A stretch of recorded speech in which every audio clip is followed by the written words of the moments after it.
Halo semuanya, sawadee-krap, apa kabar? Semoga kabar kalian selalu baik dan juga sehat. Senang banget kembali aku hadir untuk ngebahas kasus Subang di segmen analisa kali ini. Sudah akan memasuki hari ke-100 dan secara aturan hukum, menurut aku sih minggu ini adalah minggu-minggu yang cukup mendebarkan karena sepertinya dengan data-data yang sudah ada di media massa, harusnya dalam minggu ini sudah bisa diumumkan siapakah tersangkanya. Karena apa alasannya Anjas? Karena kan dalam aturan hukum, paling tidak dibutuhkan 2 alat bukti untuk menentukan siapakah tersangkanya. 2 alat bukti, bukan barang bukti. Itu yang harus kalian ingat pertama kali.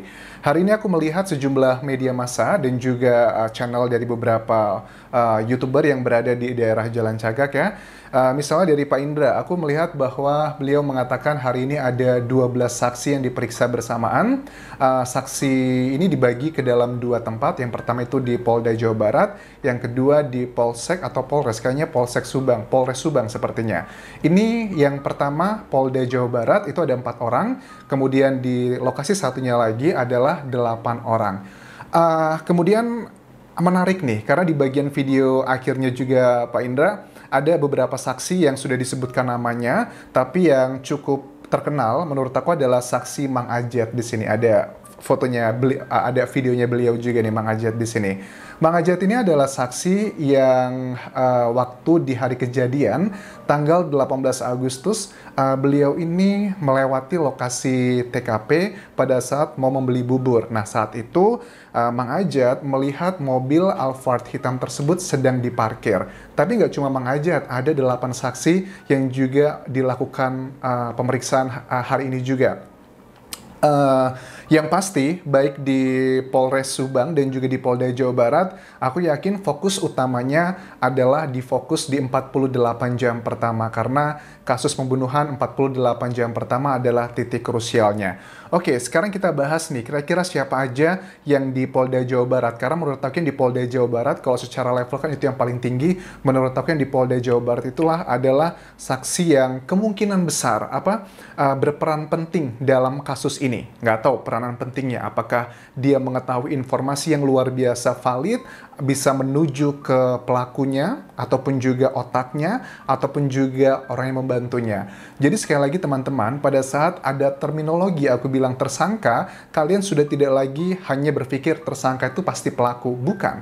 Tapi tersangka itu kalau aku mengamati dari kasus ini yang sudah 3 bulan lebih, itu bisa ada beberapa kategori. Pertama itu tersangka bisa pelaku atau eksekutor, kedua adalah dalang atau otaknya, dan ketiga adalah orang yang membantu. Atau keempat juga bisa, orang yang mengetahui apakah ini juga bisa dikenakan hukum atau tidak. Karena dengan 55 saksi yang sudah diperiksa dan saksi yang 12 orang ini, menurut keterangan Pak Indra, di sini di channelnya tidak ada saksi yang baru. Semuanya adalah saksi yang pernah diperiksa. Itu artinya kan ini lebih penguatan-penguatan aja. Kalian juga harus tahu bahwa pada saat saksi diperiksa berkali-kali, tentunya tim penyidik sudah tidak lagi terlalu rely pada pemeriksaan hari ini menurut aku, tapi lebih ke klarifikasi beberapa hal aja. Karena kalau sudah diperiksa lebih dari 1 kali, itu kan terjadi distorsi kan ya. Jadi saksi akan belajar dari pemeriksaan-pemeriksaan sebelumnya. Efeknya adalah jawaban-jawaban yang didapat takutnya sudah tidak lagi fakta, tapi sudah masuknya ke opini. Jadi mungkin ada beberapa hal yang mungkin harus diklarifikasi. Pertanyaan terbesarnya adalah menurut aku siapakah yang berada di Polda Jawa Barat. Kalau aku melihat dari sejumlah YouTube channel di sini, aku melihat ada Yoris, itu sepertinya di Polda Jawa Barat, kemudian beserta istrinya. Nah ini juga menurut aku nggak tahu apakah istrinya hanya nemenin Yoris, ataukah juga diperiksa. Kemungkinan besar nama-nama yang ada di Polda Jawa Barat, kalau ada Yoris di situ berarti ya kemungkinan besar adalah ada Pak Yosep dan juga Danu. Nggak tahu istri dari Yoris ini apakah cuma nemenin ataukah dia juga diperiksa. Kalau istri Yoris juga diperiksa, menurut aku, wow, ada apa ini? Maksudnya di luar dugaan, karena di awal-awal kasus ini muncul, bahkan sampai sekarang ada satu nama yang memiliki permasalahan dengan korban yang disebut-sebut namanya, punya citra buruk juga di masyarakat. Kita sebut namanya adalah Ibu Mimin, istri kedua dari Pak Yosep. Agak sedikit menarik ya, kalau Ibu Mimin tidak dilakukan pemeriksaan di detik-detik yang cukup genting ini. Kita nggak bisa menutup mata. Di video sebelumnya, aku sudah bahas mengenai prediksiku alat bukti apa saja yang bisa digunakan untuk menjerat tersangka.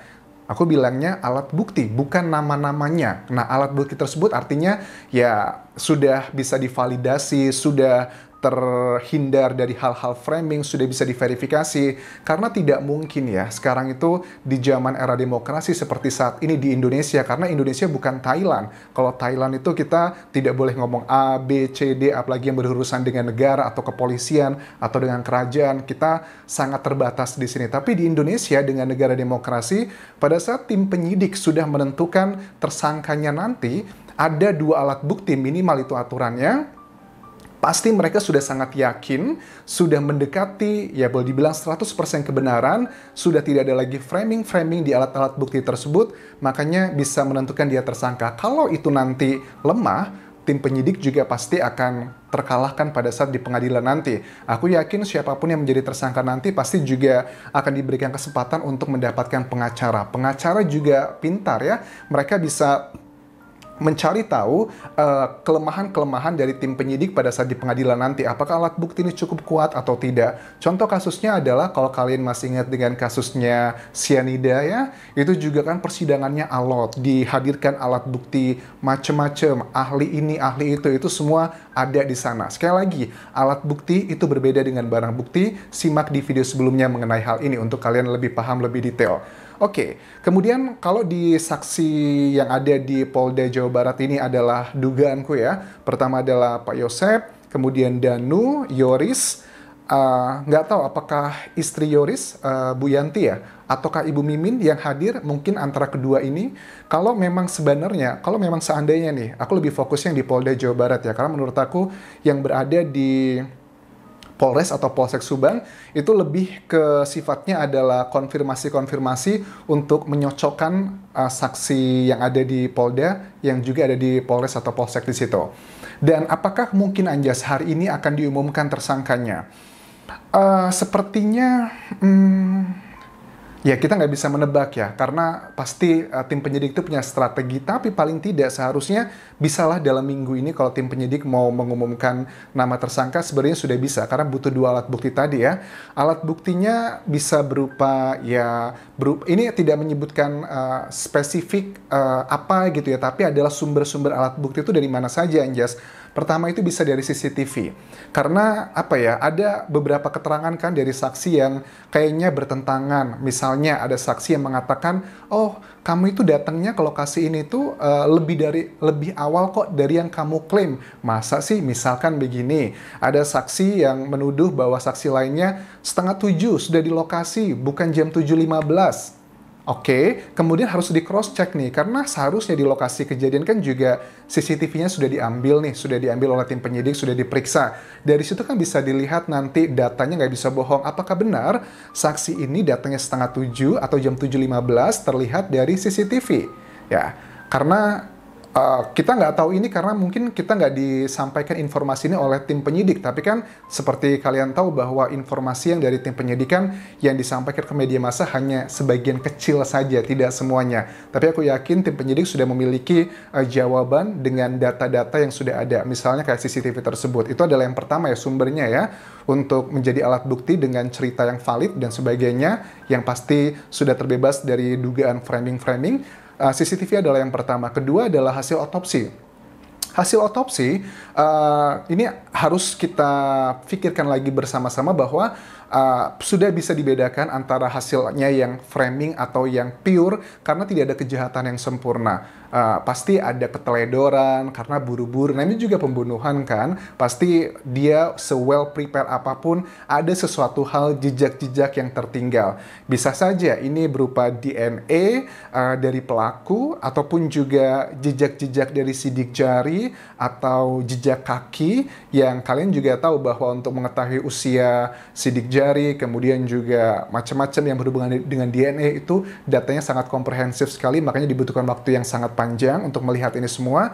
Tapi DNA yang dari otopsi juga akan muncul. Misalnya begini, seandainya isu yang beredar di masyarakat, kan kita melihat di netizen gitu, ada waktu kita ngobrol dengan Dr. Hastri, bahwa ada dugaan bahwa ditemukan sesuatu di kukunya Amel gitu kan ya, di otopsi kedua. Itu kemungkinan besar adalah mungkin kulit dari si pelaku yang dicakar oleh almarhumah Amel.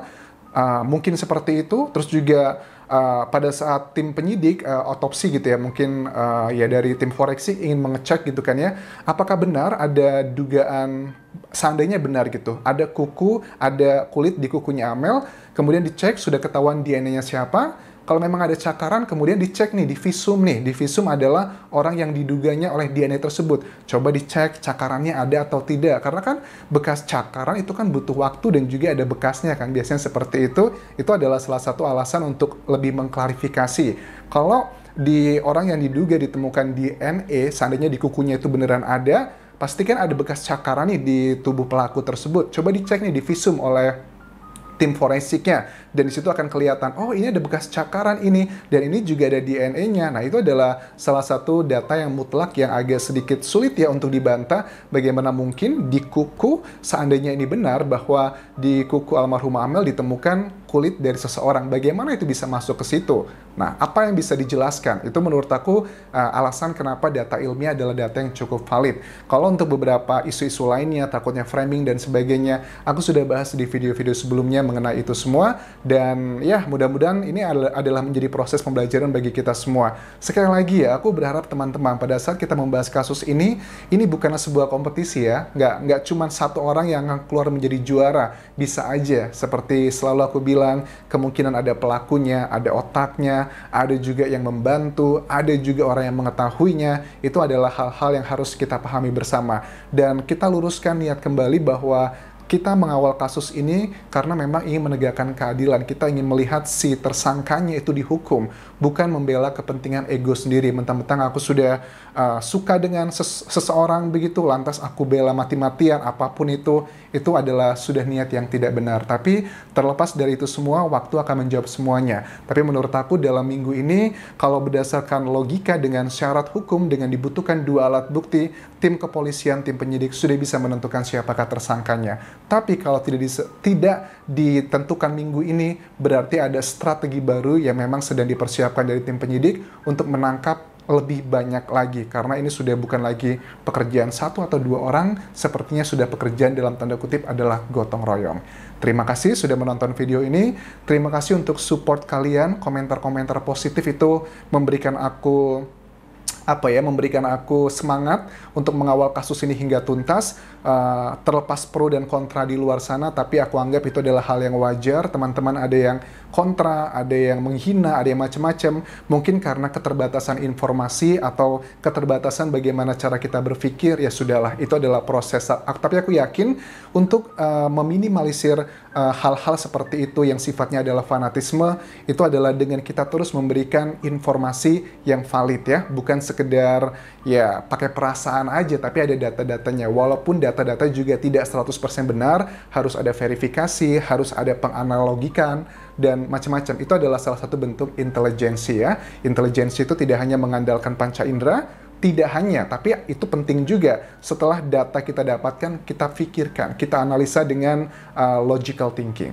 Thank you very much for watching this video. Sampai ketemu lagi. Jangan lupa komen yang positif aja, serta like, serta subscribe, dan follow Instagramku di Anjas di Thailand. Walaupun kerap semuanya, bye-bye.